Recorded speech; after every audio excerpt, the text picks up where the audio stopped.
In the winter of 1887, at a farmhouse on the edge of Harlan County, Kentucky, a crew hired to renovate an old stone hearth stopped working around mid-morning and refused to go back inside. The foreman, Elias Prout, filed a brief written account with the county clerk 3 days later. Not a complaint, nor a legal notice, just a statement. He wanted something on record before the talk began, before the rumors could spread too far in the wrong direction. The account described what the men had discovered behind the fireplace's back wall as they removed the stones one by one, a passage so narrow that a grown man would have to turn sideways to enter, descending at a slight angle into the earth beneath the house. Prout's statement noted 2 things that made his men refuse to continue. First, the passage had been sealed from the inside. Second, along the narrow corridor's left wall, at roughly chest height, someone had carved a series of marks. Not letters, not numbers, that repeated at regular intervals, as though counting something. The county clerk stamped the document and placed it in a folder. The folder was mislaid sometime in the following decade. The farmhouse changed hands 4 more times before anyone thought to ask why the back wall of the fireplace had been rebuilt so poorly, and why the mortar on that single section was 20 years newer than the rest. Before we continue with the story of the Harlan County farmhouse and the passage that was never meant to be found. If you've never been here before, welcome to Liturgy of Fear, where we uncover the darkest and most unsettling corners of American history. Subscribe so you never miss a story like this. Hit the notification bell and tell us in the comments what state or city you're listening from tonight. The truth about what lay beneath that farmhouse didn't emerge all at once. It came in pieces, the way most ugly things do. A document here, a name there, a detail that only made sense when placed beside 3 other details no one had thought to connect. What follows is the story of a house, a hidden passage, and the human decisions that made both necessary, decisions that a family carried for decades in complete silence, for reasons that, once understood, reveal something deeply uncomfortable about the particular moment in American history when the passage was most actively used. Harlan County sits in the southeastern corner of Kentucky, pressed against the Virginia state line by a ridge of mountains that made it one of the most isolated pockets of the Appalachian interior for most of the 19th century. The Cumberland Mountains didn't simply surround the county. They defined it. They shaped who could come in and who could leave, how quickly news traveled, and how long a secret could stay buried before the ground gave it up. To understand the farmhouse on Poor Fork, you first need to understand what Kentucky meant in the decades before the Civil War and in the years that followed. The state occupied a position that was geographic before it was political. A border state, slave, holding but not seceded, southern in its agricultural economy and many of its social arrangements, but pressed against Ohio and Indiana to the north. Free states where the law worked differently. The Ohio River, which formed Kentucky's northern boundary, was more than a geographic feature. For tens of thousands of people, it was the most important line on any map. Crossing it meant one thing. Failing to cross it meant something else entirely. But eastern Kentucky, tucked in its mountains, was not the Ohio River. It was not the quick dash across open water to the opposite bank. It was 100 miles of ridge lines and creek valleys, of settlements days apart on horseback in good weather and impassable in bad, of communities where everyone knew everyone, and a stranger's presence was noted and discussed. Moving through this landscape required assistance. It required people who knew which routes were watched, and which were not, which families could be trusted, and which could not, which farms had root cellars, deep enough to serve as shelter for a night, and which had neighbors too close to risk it. In the decades before the Civil War, one of those farms was the Cornett place on Poor Fork. Harlan County in the 1840s was coal country, in name only. The seams were there, running dark and fat beneath the ridges, but the infrastructure to extract them at scale had not yet arrived. What the county had, in abundance, was farmland carved from hollows and creek bottoms, a scattering of small communities with names tied to family lines: Clover Fork, Cranks Creek, Yoakum Branch, and a population that had been there long enough to develop the particular insularity of people who have learned to solve their own problems quietly. There was a legal system, courts and sheriffs and county records, but the law as it operated in the mountain hollows was not always the same law as it appeared in the statute books. Everyone understood this, and most people preferred it that way. The farmhouse itself was a log and stone construction common to the region. 2 main rooms on the ground floor, a sleeping loft above reached by a ladder, a root cellar dug into the hillside behind the kitchen, and a large central fireplace built from fieldstone that served as the house's primary heat source through the brutal Appalachian winters. The winters in Harlan County in the mid-19th century were serious things. Not the kind of cold that inconveniences, but the kind that kills livestock.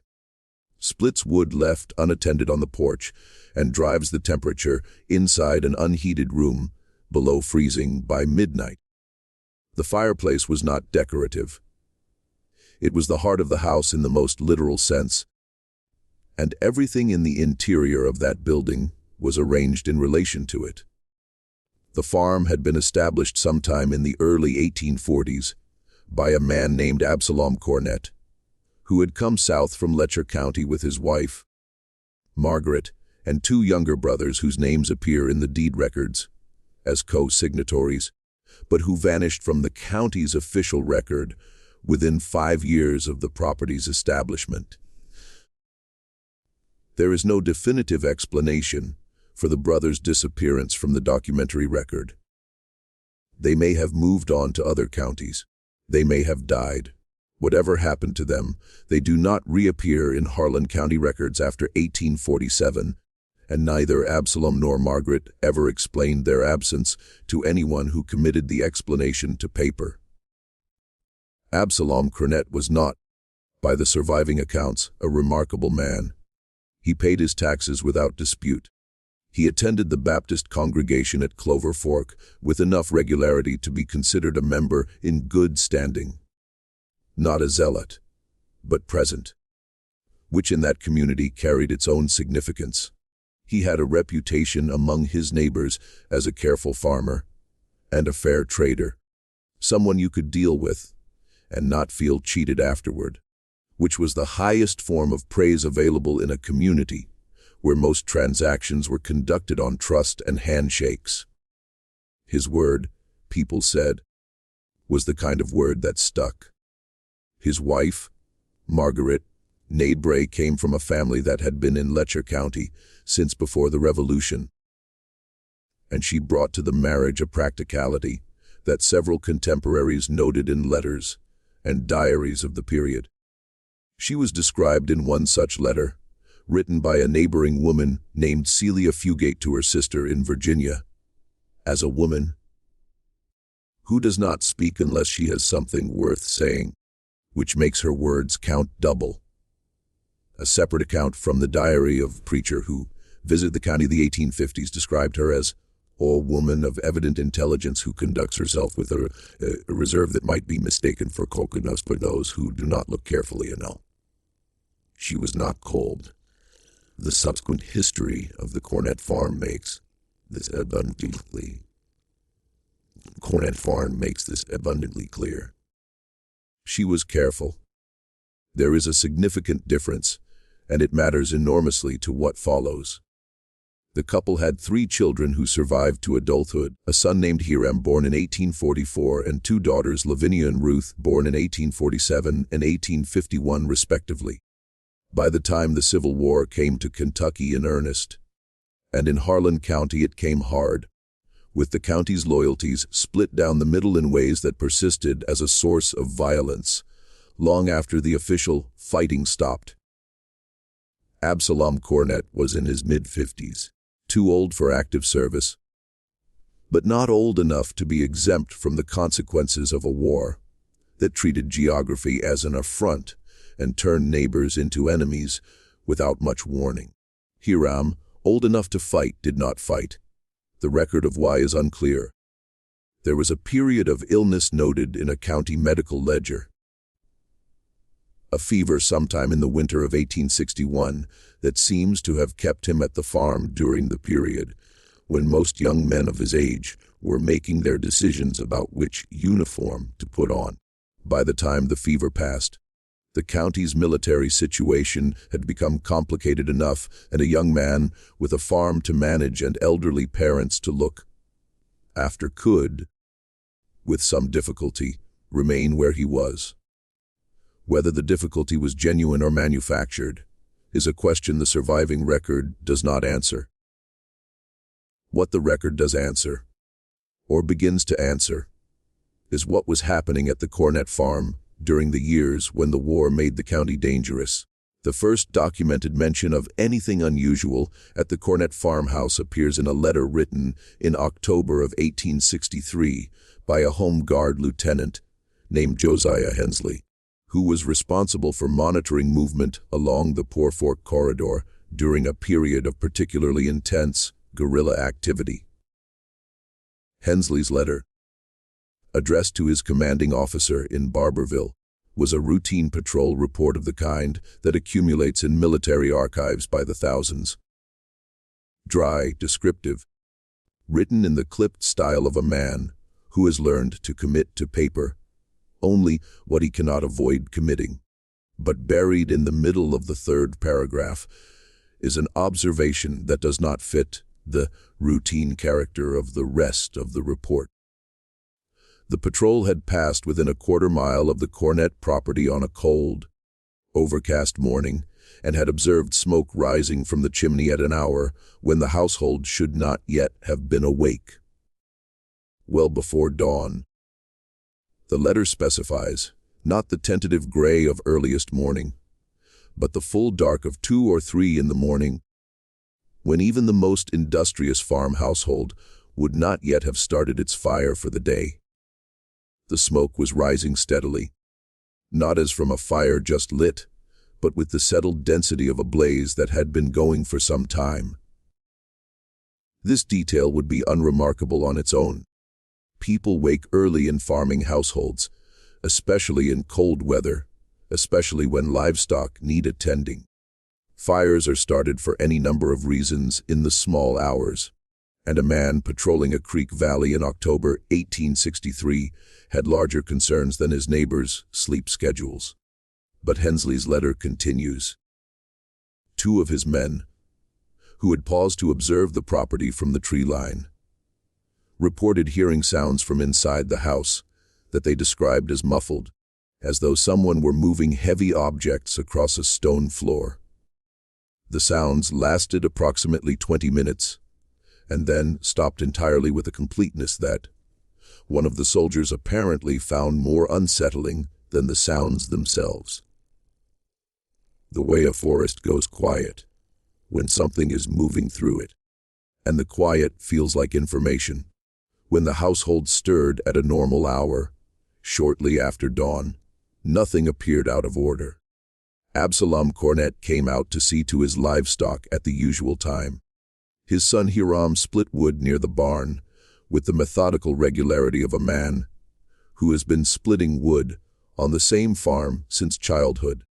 There was no indication in the household's daytime behavior that anything had occurred during the night.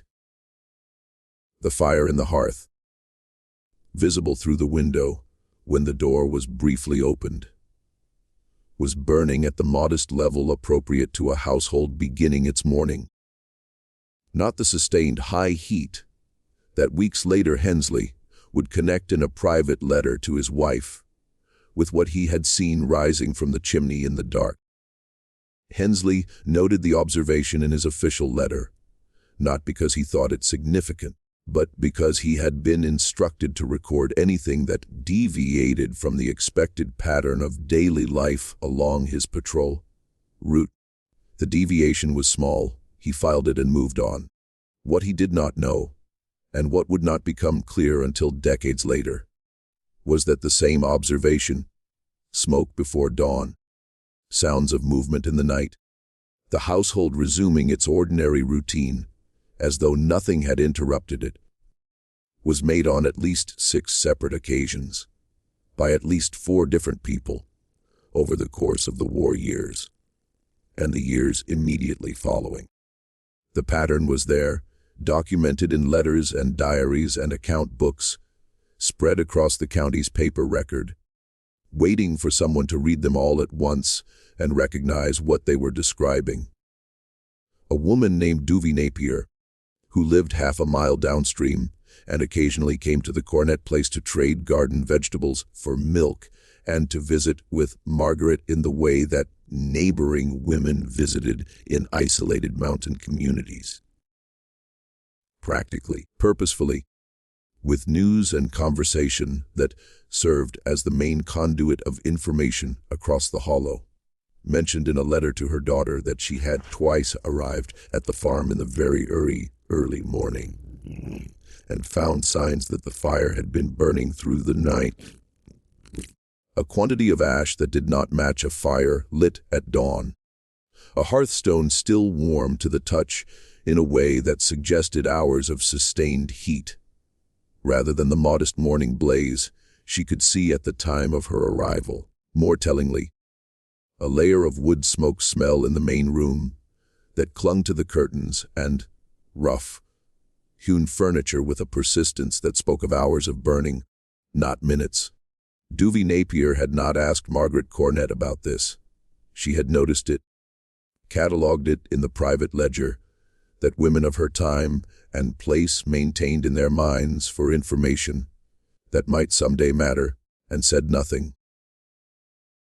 "I did not think it was my place to ask," she wrote to her daughter in a letter that the daughter apparently kept, and that eventually found its way into the county historical records. And Margaret did not offer, and we went on talking about the garden and about Ruth's cough, which had been worrying her all month. A traveling Methodist preacher named O recorded, in his circuit diary under an entry dated March of 1865, that he had spent a night at the Cornett house during a cold snap and had been disturbed from his sleep by sounds he could not identify. Nothing only the ordinary settling of a log house in cold air. Not the sounds of animals shifting in the barn or the creak of a loft ladder, but something he described with apparent discomfort as a kind of rhythmic dragging, persistent, below the level of the floor. It had lasted, he estimated, the better part of an hour, and had then stopped as abruptly as it had begun, replaced by a silence that somehow felt different from the silence that had preceded it. Denser, more deliberate. He had said nothing about it to his hosts. In the morning, he wrote, because he could not be certain it had not been a dream, and because the Cornetts were generous people who had given him supper and a warm place to sleep at no charge, and he did not wish to seem ungrateful by implying that something in their house had disturbed his rest. But he had written it down. That was the thing about Orville Tate. He was a man who wrote things down, and the writing down meant they survived. The last documented wartime observation came from a source that might seem unlikely, a Confederate irregular named Wade Sizemore, who was captured near Clover Fork in the summer of 1864, and who, during subsequent interrogation by Home Guard officers, made a reference to the Cornett farm that the interrogating officer noted but did not follow up on. Sizemore had been moving through the county collecting intelligence about Union sympathizers and their activities, and in the course of that work, He had developed a conviction that the farm on Poor Fork was being used for something beyond ordinary farming. He could not specify what. He had observed lights moving at odd hours. He had, on one occasion, heard voices, low, brief, quickly hushed, from within the farmhouse at a time when he had counted the household members visible through the window and found the count too low to account for everyone who must be inside. But he had no evidence of a specific offense, and the Home Guard officers were more interested in his military activities than in his suspicions about a farm in a hollow. The reference was noted, and the conversation moved on. The war ended. The silence that follows large-scale violence is never as quiet as it sounds from a distance.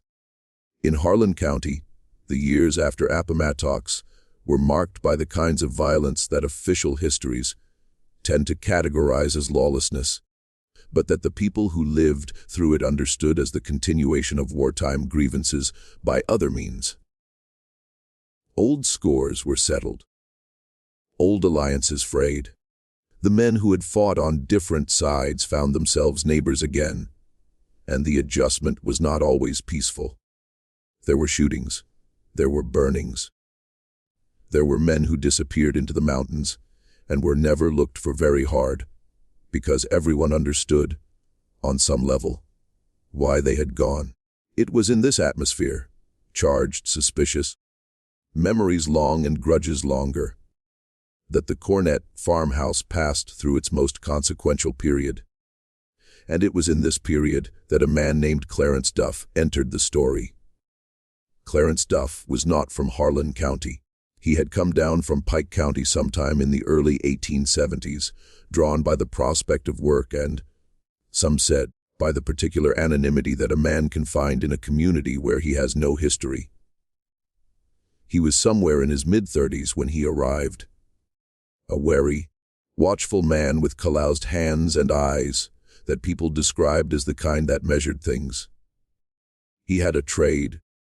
He was a stonemason and a competent carpenter, which made him immediately useful in a county that had been neglected during the war years and was working through a backlog of repairs that peacetime had not yet resolved.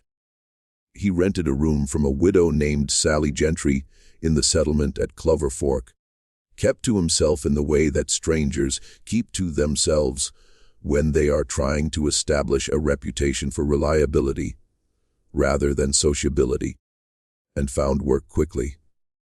His manner was not unfriendly. People who dealt with him on work matters found him capable and honest. He gave you what he said he would give you in the time he said it would take, and he did not pad his accounts. But there was something about him that prevented easy intimacy, a quality of held backness that some people found merely reserved and others found evasive, depending on their disposition and their particular antenna for the distance that some men carry. He attended church irregularly. He did not drink, which in the 1870s was unusual enough to be noted. He had no visible connections to anyone in the county before his arrival, and in the years he spent there, he formed no close friendships that anyone could identify.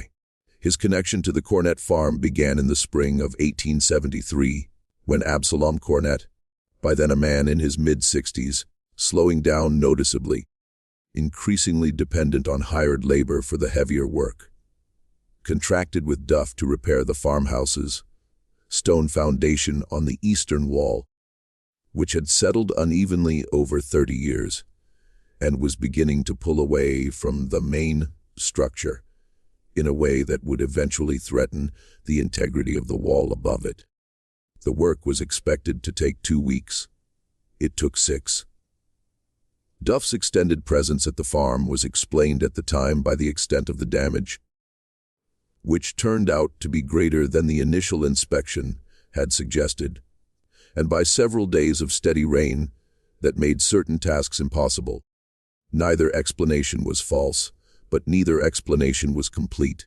What was not explained, and what became a subject of considerable retrospective interest after subsequent events, was why Absalom Cornett paid Clarence Duff not purely in cash, the usual arrangement for contract labor, but in a combination of currency and something that appeared in no invoice and left no clear paper trail. Duff's own account ledger, recovered much later from among his effects after his death, contains an entry for the Cornett job that includes a notation written in different ink and a slightly different hand from the surrounding entries, as though it had been added after the original bookkeeping was complete. The notation reads, "Consideration received," followed by an amount and the abbreviation AGR, which may have stood for agreement, or may have referred to something more specific that the abbreviation was designed to obscure. The extended presence at the farm, the unusual payment arrangement, and the notation that seemed designed to record something without describing it. These details would have meant nothing in isolation. Men were paid in unusual ways for unusual work all the time in a county where cash was not always abundant and neighbors settled debts in kind. But then there were the return visits. Between 1873 and 1879, Clarence Duff made at least 11 documented return visits to the Cornett farmhouse. Documented because people saw him on the road and remembered it. Because the road along Poor Fork carried light enough traffic that a man on horseback was an event worth noting. Because several of Duff's neighbors at the Gentry boarding house recalled him being absent for days at a stretch during this period and returning without explanation of where he had been. 11 visits over 6 years, each one unexplained, and each one followed by Duff's resumption of his ordinary life in Clover Fork, as though nothing had interrupted it. Absalom Cornett, when asked by a neighbor named Albert Souder about Duff's repeated appearances, said only that there were ongoing repairs to attend to. The farm always had something that needed fixing. This was true of every farm in the county, and Duff was a reliable man with a good hand for stonework. The explanation was plausible. It was the kind of explanation a man gives when he has the right answer, and also a true answer, and he has chosen to offer the true one because it will serve the same purpose. Souder accepted it at the time. He was a man who did not startle easily. Souder recalled later, giving an account of his conversations with Cornett to a county official during a legal proceeding, only tangentially related to the Cornett family, a property dispute that brought Souder into the courthouse and gave him occasion to speak about his labors on Poor Fork. 30 years farming that hollow had taken the startle out of him. But when I asked him once, direct, what Duff was helping him with, there was something in his face that I had not seen there before. I cannot call it fear, exactly. It was more like the look a man gets when he is carrying something heavier than he wants anyone to know, and someone has asked him a question that comes too close to the weight of it. The observation stayed in the courthouse record. It would be read by others decades later, who would understand it differently than the man who transcribed it. Absalom Cornett died in February of 1879 during a winter that killed livestock across the county and left the ground too frozen to dig graves until March. His death was attributed to pneumonia, not uncommon among older men in the mountains in a hard winter, when the cold settled into lungs already weakened by decades of work in damp, drafty conditions and refused to leave. His death was not considered suspicious at the time, and there is no surviving evidence that it was anything other than what it appeared to be. He was buried in the family plot on the hillside above the farm in early March, when the ground had thawed enough to receive him, in a service attended by perhaps 30 neighbors and the minister from Clover Fork. Margaret outlived him by 7 years, remaining at the farm with Hiram, who had never left home and managed the agricultural work while his mother continued to manage what she had always managed. The household, the relationships, the invisible infrastructure of trust and obligation that held the family's particular position in the community together. When Margaret died in 1886, the farm passed to Hiram, who was by then in his early 40s, a taciturn man who had spent most of his adult life working the same land his father had cleared, and who seemed, to those who knew him, to approach the inheritance with something more complicated than simple grief.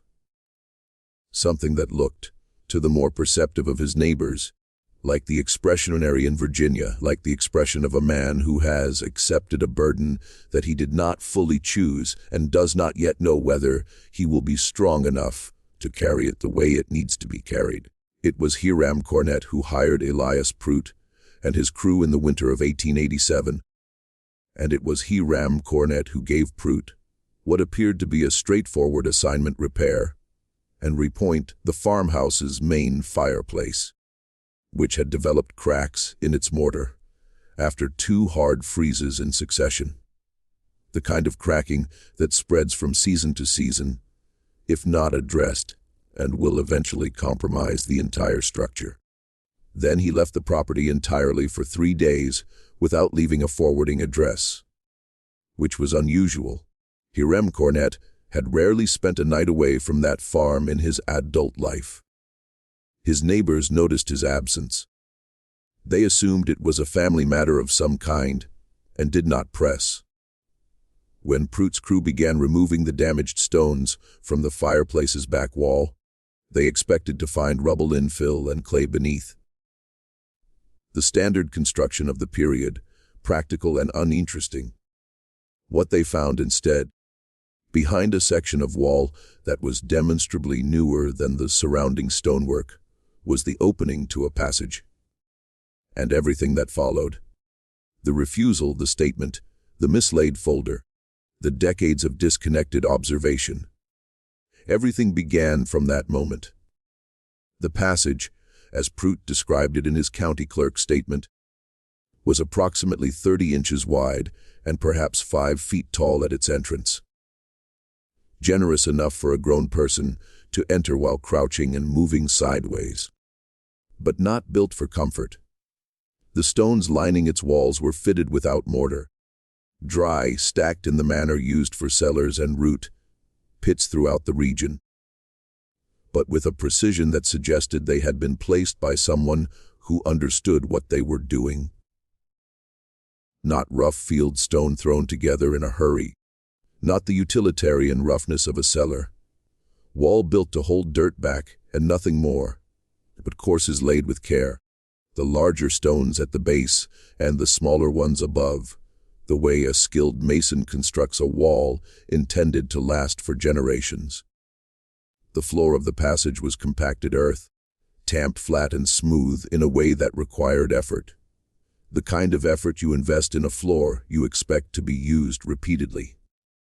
The ceiling, where Prout could make it out in the lamplight, was not stone, but timber. Heavy beams set close together and packed above with a mixture of clay and small stones that would have supported the weight of the floor above, without creating the hollow sound that might give away the passage's existence to anyone walking through the room. Someone had thought carefully about every aspect of this construction. Nothing had been left to chance. The passage descended at an angle, Prout noted, as though it had been designed to pass beneath the frost line, beneath the level where winter temperatures could cause the ground to shift and heave, where a poorly built underground space would crack and shift and eventually collapse. He estimated the angle at roughly 15 degrees from horizontal, though he acknowledged he had not descended far enough to be certain. The passage continued into the darkness, beyond the reach of the lantern they had brought, swallowing the light at a distance of perhaps 30 feet and offering nothing back but a faint current of cool air that one of his men described in words Prout recorded in his statement as The same air get when you open a cellar that has been shut up for a long time. Close and cold, tarring the smell of earth and stone. It was at roughly 10 feet. They left on the marks on the left wall. The left wall. Prute's statement described them as vertical scratches cut into the stone face with a tool, not scratched hastily with a nail or a blade, but carved with deliberate pressure in the manner of someone who intended the marks to be permanent. They were grouped in sets of 5 in the traditional Talify fashion and 4 vertical lines and a diagonal cross stroke to make the 5th. The same system used by anyone keeping account over time, repeated at intervals of roughly 18 inches along the wall. Prute counted from his position near the entrance, lantern held forward, at least 7 complete sets before the darkness made further counting impossible. 35 marks minimum. Possibly more. Probably more. Given the depth of the passage and the deliberateness with which everything else had been constructed, he and his men stood at the entrance to the passage and looked at it and said nothing for a while. Later Prute would describe this moment to several people as the point at which he made a decision, not a conscious, articulated decision, not the kind where you weigh your options and choose, but more like the kind where your body has already arrived at its conclusion before your mind has caught up. His men were not going further into the passage. He was not going further into the passage. Whatever was down there, whatever had been carved on that wall, and why, was not something that Elias Prute and his crew were equipped to understand. And the specific quality of their not understanding it made it important that someone who might understand it be told. Which is why he filed the statement. Which is why, despite the statement being subsequently mislaid, the story of what Prute's crew found did not entirely disappear. It lived in the mouths of his men in the way that things seen together are always shared more widely than things seen alone. The story traveled through the hollow and eventually to Clover Fork, and from Clover Fork to wherever the roads and the conversations carried it. Harlan Cornett returned to the farm on the 3rd day after the discovery. He arrived in the late morning on horseback, alone. He spoke with Prute in the farmyard with a quietness and steadiness that Prute later would describe as the quality he remembered most clearly about the whole episode. Not anger, not distress, not the flustered embarrassment of a man caught in something. Just a kind of settled acknowledgement. As though Hiram had spent the 3 days of his absence reaching an agreement with himself about what was going to happen next, and had arrived at the farm already at peace with it. He thanked Prute for stopping work, and this detail struck the foreman as strange. The thanking, as though stopping had been a courtesy offered rather than a refusal forced. He paid the crew for the days they had worked generously, and dismissed them without further conversation. He asked Prute, before the foreman left, whether he had filed any documentation with the county. Prute said that he had. Harlan Cornett nodded at this, slowly, as though the answer confirmed something he had already known. He said nothing more about it. He then sealed the passage entrance himself using new mortar and stones sourced from a pile of rubble behind the barn. Material that had been sitting there long enough to be weathered. Long enough that it would not look conspicuously new if you were not looking for it. The work took him most of an afternoon.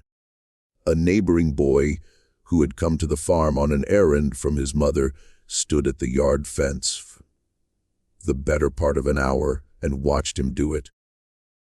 With the frank curiosity of an 11-year-old boy who does not yet understand that there are things being witnessed that will not become comprehensible for 60 years. That boy was named Monroe Begley. He would work the coal mines when they came to the county, worked them for most of his adult life, carry the image of Hiram Cornett ceiling, that fireplace wall, through all of it. When he finally gave an account of what he had seen to a local historian in the late 1930s, he described Hiram's manner with a precision that suggested the image had never faded. "It worked the way a man works when he is not thinking about the work," Begley said. "The hands know what to do and the mind is somewhere else."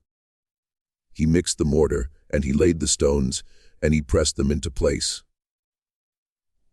And he never once stepped back to look at what he was doing, the way a craftsman would. He already knew what it looked like. He was doing something that didn't need looking at. He was finishing something. And then Begley said, the thing that would stay with Horace Cavender for years, the question I always wondered about but never asked, because there was no one left to ask, was whether he sealed it because he wanted to forget, or because he already knew there was nothing left inside that needed tending. Nothing left inside that needed tending. The phrase carried weight in a way that Begley may not have fully intended, because to say that nothing needed tending was to imply that something had needed tending before, that the passage had not simply been a construction, an artifact, a piece of hidden architecture, but an active thing, a living thing in a sense, something that required maintenance and attention and care over time, something that people had used and returned to and used again. What had been done in that passage? What had been counted on that wall? The answers were not going to come easily, and they were not going to come from the passage itself. Hiram had seen to that.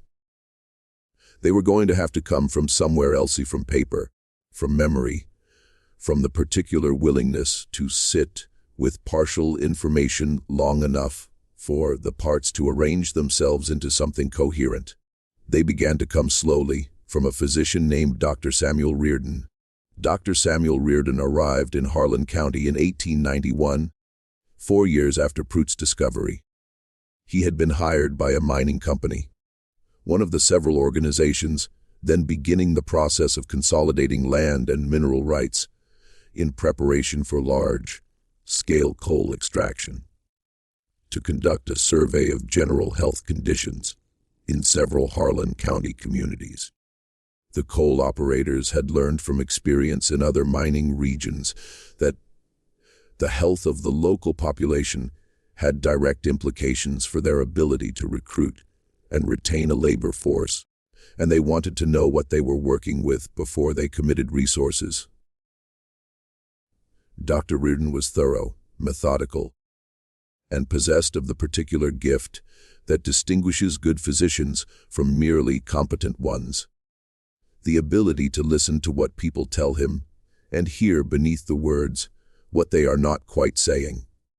He had a manner that people described as non-threatening, not warm, exactly, not the bedside warmth that some physicians deploy as a professional tool, but a quality of genuine attention that made people feel that what they said mattered to him, would be remembered, would be handled with respect. In a community where outsiders were viewed with deep suspicion, this was not a small thing. In the course of his survey, Dr. Reardon interviewed dozens of residents across the county, recording their accounts of past illnesses, injuries, and deaths in their communities with a systematic completeness that most rural counties had never previously attempted. He asked about epidemics, about infant mortality, about the kinds of chronic conditions that mountain life produced in people who worked outdoors in all weather for decades. He asked about diet and water and the particular diseases that followed mining operations when they came to a region. He was building a picture, and he needed data. It was in this capacity that he first encountered, in a conversation with an elderly woman named Priscilla Bolin, a piece of the Cornett story that had never been committed to official record. Priscilla Bolin was in her late 60s when Dr. Reardon visited her which put her birth date in the 1820s, old enough to have adult memories of the antebellum period, old enough to have lived through the war as a woman who understood what she was watching. She had been born in the county, had lived her entire life within 5 miles of Poor Fork, had known every family along the creek bottom for 60 years. When she decided to tell Dr. Reardon what she knew, she did not approach the subject indirectly or frame it as a memory or a rumor. She told him she had something to say that she had not said in many years, and she said it. During the war period and in the years before it, she told him the Cornett farm had been known among a certain group of people. She was careful about how she described this group, using the phrase, people who had reason to move carefully, with a deliberateness that Dr. Reardon noted in his transcription, as a place where assistance could be obtained. She did not initially specify the nature of the assistance. She said that she had known of at least 3 individuals who had come to the Cornett farm under specific circumstances and had not been seen again in the county afterward. She said that in some cases, this was the intended outcome, and the families of those individuals understood this and were grateful for it. In other cases, she was less certain of the outcome, and that uncertainty had stayed with her across the decades since. Dr. Reardon asked her directly, what kind of assistance? She was quiet for a moment.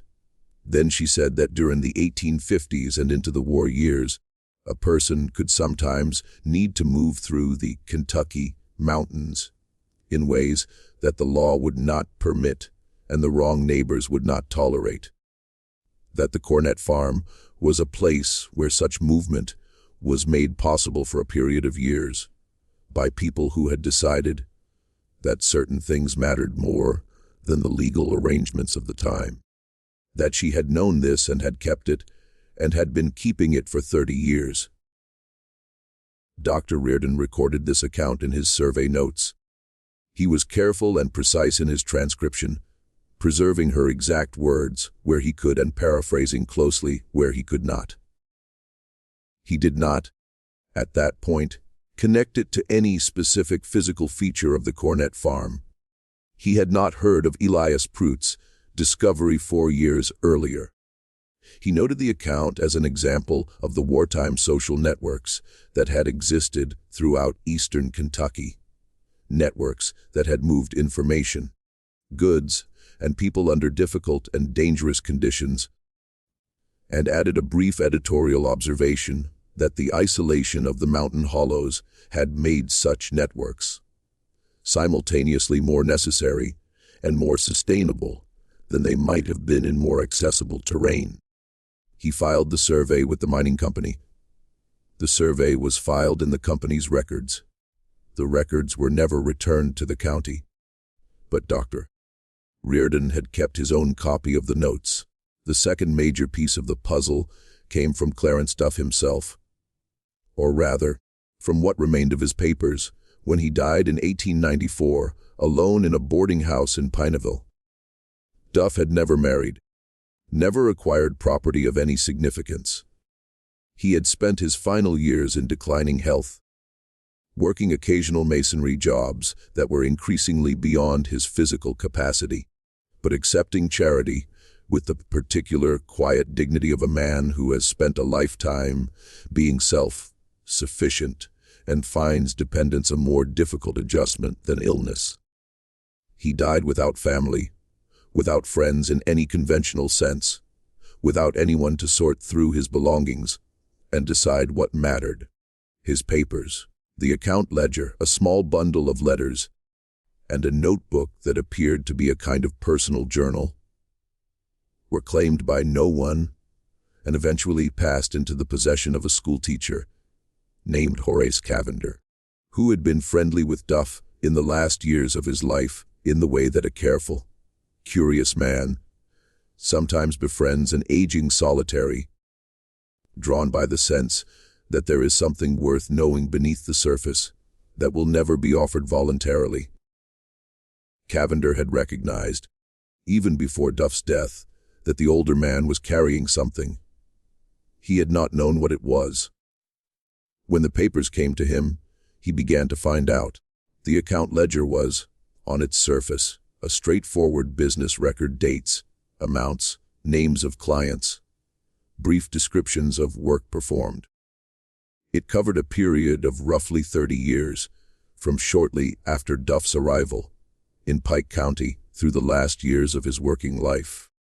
It was the kind of document a careful, methodical man produces over a lifetime, and that contains, if you read it closely enough, the shape of an entire existence in its entries and its omissions. Cavender read it closely. He read it over and over across many evenings in the small house he occupied near the Clover Fork School, with a lamp tilted to illuminate the handwriting and the margins. What he eventually found was not in the entries themselves, but in the pattern of the entries and the spaces between them. The pattern of Clarence Duff's work life, reconstructed from the ledger, showed a man who took on jobs, completed them, and moved on, except for the 6-year period from 1873 to 1879, during which a single client appeared in the record repeatedly, 11 times, for services that the ledger described in terms vague enough to be meaningless.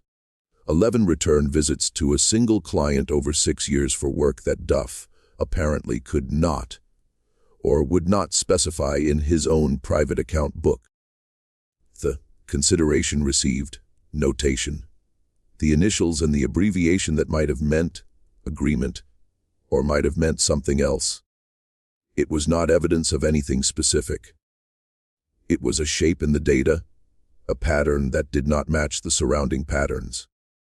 And Horace Cavender had been a schoolteacher long enough to know that when a pattern breaks, the break is often the thing worth studying. The notebook was harder to read. Duff's handwriting, always cramped and inconsistent, deteriorated significantly in the later years of his life, and entire pages were nearly illegible without strong light and considerable patience. But Cavender had patience. It was, perhaps, his defining quality as both a teacher and as what he was slowly becoming, an investigator of sorts, a private historian, a man who had stumbled into a mystery that did not have a name yet. What he eventually found in the notebook, across months of careful reading, was a series of dated entries corresponding almost exactly to the 11 return visits in the ledger. The entries were brief, written in a kind of compressed notation that seemed designed for Duff's own use, rather than for any reader who might come after him.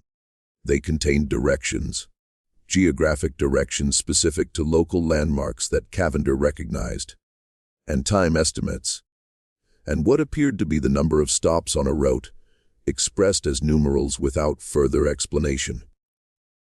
In several entries, a notation that appeared to be a count, numbers written at the end of the entry in a different ink, sometimes with a plus sign followed by a smaller number, as though adding something to a running total. Cavender reconstructed the running total as best he could from the entries where the numbers were legible. The total at the end of the last entry he could date was somewhere in the high 80s or low 90s. He could not be certain. The handwriting was bad and the ink was faded. But the implication of a running total, a number being maintained, added to across visits, tracking something that accumulated over time, was clear enough. And then there was the notation in the last legible entry from sometime in 1878 or possibly early 1879, written not in Duff's usual cramped hand, but in a version of it that was somehow both smaller and more careful, as though the writer had taken unusual care with what he was writing. The notation read only, "The end wall. M.C. her mark. Let it stand. M.C. Margaret Cornett. Her mark. Let it stand." Cavender sat with this for a long time before he began to understand what it meant, and just when he thought the picture was complete, just when the ledger and the notebook and Dr. Reardon's survey notes and Priscilla Boland's account had assembled themselves into something coherent. He encountered a document that forced him to revise almost everything. A letter misfiled among county tax records from the late 1870s, written in the careful, precise cursive of a woman who had learned to write in an era when female literacy was not universal, and was therefore something she had worked for. Written in October of 1877, addressed to a person identified only by initials, 2 initials, first and last name, that Cavender spent weeks trying to match to any name in the county's records without success. Postmarked from a town in Ohio that Cavender recognized as sitting on the northern bank of the Ohio River, directly across from the Kentucky shore. The letter made clear something that overturned Cavender's chronology entirely. The passage had not been built in 1873, as Duff's notebook implied. Duff had extended something that already existed. The original construction was older, significantly older. And the marks on the wall, the tally marks that Elias Prout had assumed were a laborer's rough record, had not begun during the Reconstruction era, but during the war itself. No, earlier than that. The count that was begun in the old cellar. Margaret Cornett wrote in the measured prose of a woman, choosing every word with care, was moved to the lower passage when the lower passage was made, and continues there now, kept in the same fashion by the same hand as it was from the beginning. There are those who would call such keeping a vanity. I call it what it is. The only monument that was possible, and the only one that was wanted. The only monument that was possible, and the only one that was wanted. Cavender read the sentence 3 times before he reached for his pen. The woman who could explain it was named Hattie Farler. She was in her late 80s when Cavender found her, or rather, when she found him. Having heard through the communication network of an isolated mountain community that someone was asking questions about the Cornett place, about the passage and the Marks and Clarence Duff's return visits. She sent word through an intermediary that she would speak with him. He rode 12 miles through a December cold that turned his breath to vapor in front of his face and made the road slick in the shaded sections where the sun had not reached since autumn. She lived at the head of a creek called Martin's Fork in a small house that had the settled, organic quality of a building that has never been separated from the person who occupies it. The house smelled of wood smoke and dried herbs, and the particular mineral smell of stone walls in cold weather. She was seated close to the fire when he arrived, wrapped in a quilt, with the stillness of a very old person who has learned to conserve energy the way a fire conserves itself in a low burn. Contained, steady, nothing wasted. She did not ask him what he knew. She asked him what he thought he knew. Then she listened to his account with an expression that shifted once, slightly, when he mentioned the count in Duff's notebook, and then settled back into a composure that he read as the expression of a woman who had been deciding for many years whether to have this conversation and had finally decided. "You have most of it," she said. "Not all of it. The part you are missing is the beginning." The beginning, she told him, was not Clarence Duff, and it was not 1873, and it was not even the Civil War. The beginning was Margaret Cornett, and it was the late 1840s. And it was a decision that Margaret had made before the farmhouse on Poor Fork was more than a few years old. Margaret Bray had grown up in Letcher County in a family that straddled the particular moral geography of eastern Kentucky in the antebellum period. Not slaveholders themselves, not poor enough to be entirely outside the slave economy, but connected by geography and trade to both the institution and to the complex of people who opposed it. She had grown up knowing that certain things were done. Rather, She had grown up knowing that certain people moved through the mountains in ways that required assistance, and that the assistance was given by those who were willing to give it at personal risk and without public acknowledgement. When she married Absalom Cornett and moved to the Poor Fork farm in the early 1840s, she arrived with an understanding of what the farm's location made possible and a very clear intention about what she was going to do with that possibility.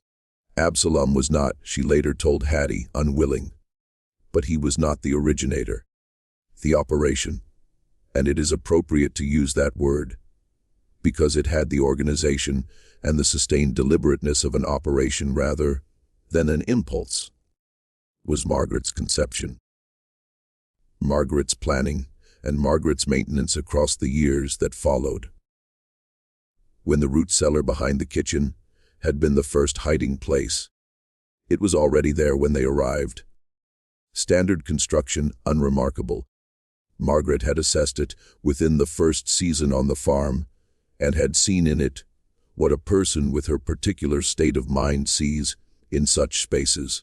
Not storage, but possibility, not a cellar, but a room with a door that locked from the outside and a depth that held steady at 52 degrees year-round, and a location at the back of the hill that was not visible from the road.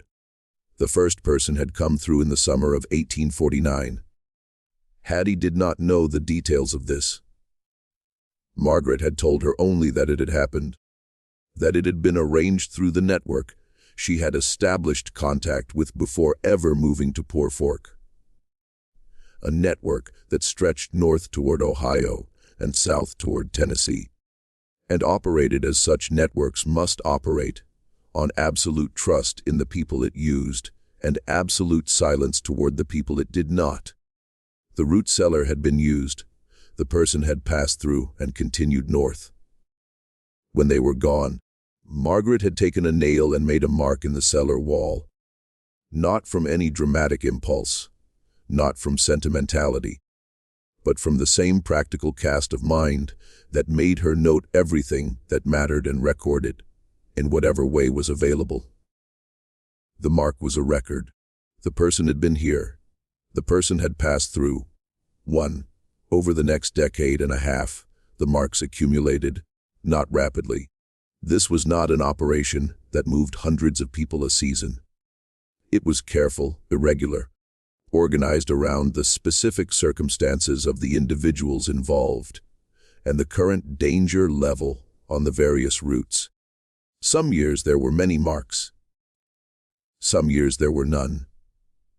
The count that accumulated was, in Margaret's own words in the letter Cavender had found, a monument, the only kind available to a woman operating in total secrecy, acknowledging the passage of people whose names could not be written, whose movement could not be documented, whose survival depended on the absence of any record that would connect them to this place. When Clarence Duff came to the farm in 1873, he came for a specific purpose: to build the passage. The root cellar had become insufficient. The war had changed the county in ways that made the old arrangements precarious. Reconstruction had not ended the danger. In some ways, it had intensified it, because the legal status of people who had been enslaved was now being contested in new ways through new legal mechanisms by people with resources and institutional support. The network had continued operating after the war because the need had continued after the war, and the need required better infrastructure. Duff had been recruited through the same network. His history before Pike County was not something he had ever shared in Harlan County, and it was not something that Hattie Farler could speak to in detail. But his willingness to come, to do the work quietly, to accept payment in a form that was partly money and partly the kind of silent understanding that people in such networks exchange when money is insufficient. This she knew. He had built the passage, and he had built it well. And he had come back 11 times across 6 years to maintain it, and to serve when needed as a guide along the routes that the passage connected to. The last time anyone used it, Hattie said, was in the early 1880s. Margaret was still alive. She counted them herself. She said afterward that she counted because she wanted the number to be exact. She did not want to approximate what had been done. She wanted the record to be accurate. Cavender asked the question he had been building toward for years. How many marks are there? At the end of the passage, in the section that Prout's lantern didn't reach. Hattie Farler was quiet for a moment. The fire shifted, settling lower, and the shadows in the room rearranged themselves around the new shape of the light. I was inside it once, she said. Margaret took me in the late 1870s. She wanted someone else to have seen it. She wanted a witness. I counted. She told him. 112 complete tally marks. 20. 2 complete groups of 5, and 2 additional marks that had not yet reached the 5th. The count, in other words, was still open when the passage was sealed, still waiting for a cross stroke that would never come, because the passage was closed before it arrived. 112 people. Cavender sat very still. 112. 112 people who had moved through the root cellar, and then through the passage of the Cornett farmhouse on Poor Fork between the late 1840s and the early 1880s, in circumstances that required concealment, and whose continued existence required that they not be remembered in any way that connected them to this particular hollow in Harlan County, Kentucky. Why did they seal it? He asked. Why did Margaret finally seal it? She didn't, Hattie said. That was haram. After she died, he decided the risk had passed. Or maybe he decided he couldn't carry it the way she had. I don't know which, maybe both. He sealed it, and then he hired the mason, and then he left for 3 days, because he couldn't watch someone break open what his mother had built. Even if the breaking open wasn't that. And the name, Cavender said. Duff's notebook had mentioned a name carved at the end of the passage. A mark different from the others. Hattie looked at him for a long moment. Then she described it, a woman's name, first name only, cut in careful letters, half an inch tall, at the very end of the passage wall, where the passage terminated at a stone face. A name that Cavender recognized when he heard it as belonging to no one he had ever found in any county record connected to the Cornett family. A name that stood there at the end of the count, not as a number, but as a person. The person for whom the count had been kept. The person who had been the reason for the first mark on the root cellar wall in the summer of 1849. The first one through. The one who had made the operation possible by demonstrating that it was possible. The one whose passage had convinced Margaret Cornett that what she was doing was worth doing, that the risk and the silence and the weight of the secret were worth what they produced at the other end of that cold, narrow underground corridor. Cavender did not ask Hattie to repeat the name. He had heard it clearly the first time. And as he prepared to leave, mounting his horse in the December cold with his notes inside his coat, where the wind could not reach them, he made a decision that he would maintain for the rest of his life. The name would not go into his record. It had stayed private for 60 years, because the people who knew it had decided it should be private. He was not in a position to override that decision. Some things belong to the people who made them, and the archivist's job is not always to surface everything. Sometimes it is to understand what was buried and why, and to let the why stand. Horace Cavender never published anything about the Cornett farmhouse. The notes survived because he gave them, on his death in the early 1920s, to a nephew with a brief written instruction. These belong in an institution that will handle them carefully, and I leave it to you to find one. The nephew, a practical man who did not share his uncle's antiquarian inclinations, but respected them, took the instructions seriously.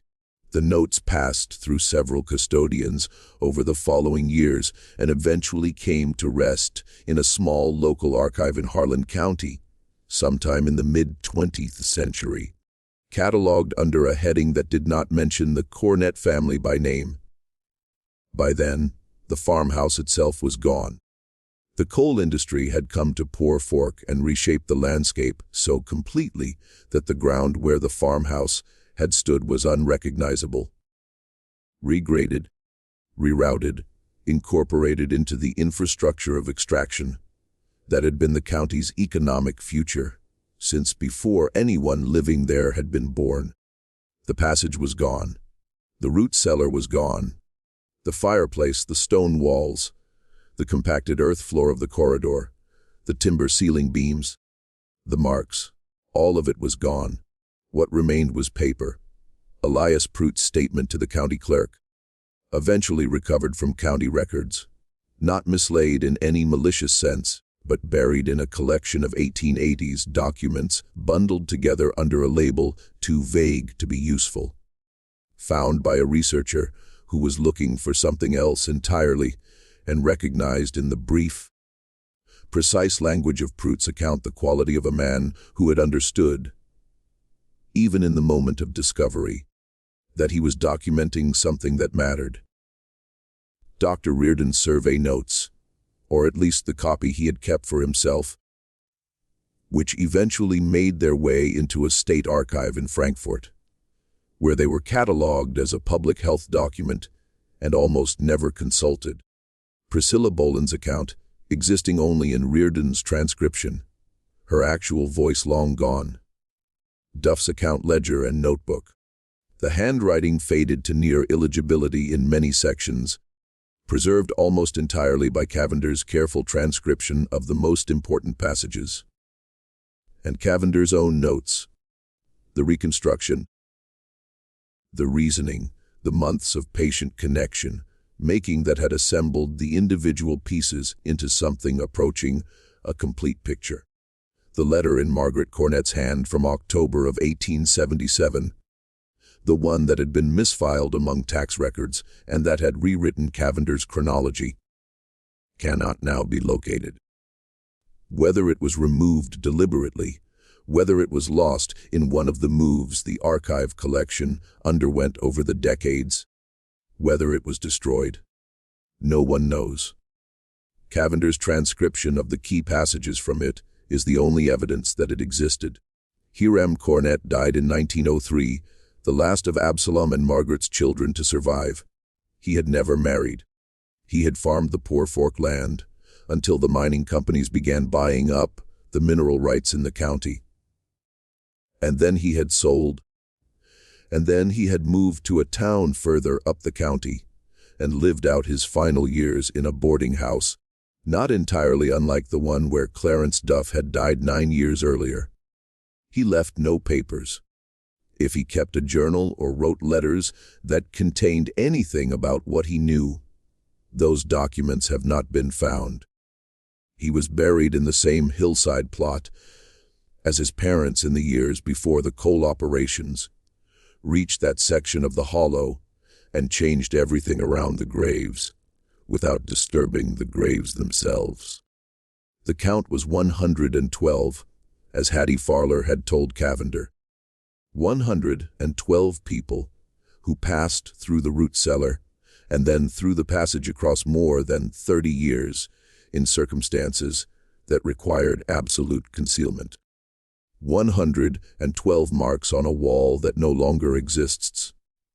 112 people whose destinations were not recorded, whose subsequent lives cannot be traced to this particular hollow, who entered the passage carrying whatever they carried and emerged somewhere on the other side of the Kentucky mountains into whatever came next.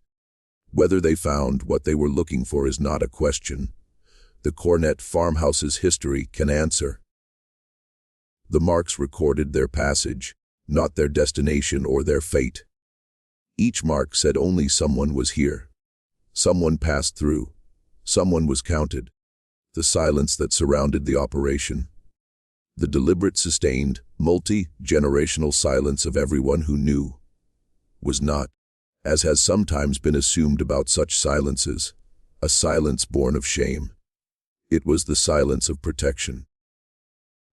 Protection for the people who had been moved through the passage, some of whom might still have been in positions of vulnerability decades after the passage was sealed. Protection for the network that had made it possible. For the people at other points along the routes who had taken the same risks and made the same choices and were owed the same discretion. Protection for the operation itself against the retrospective judgment of a post-war society that was still, in many of its legal and social arrangements, working out what it actually believed about what had been done and who had the right to do it.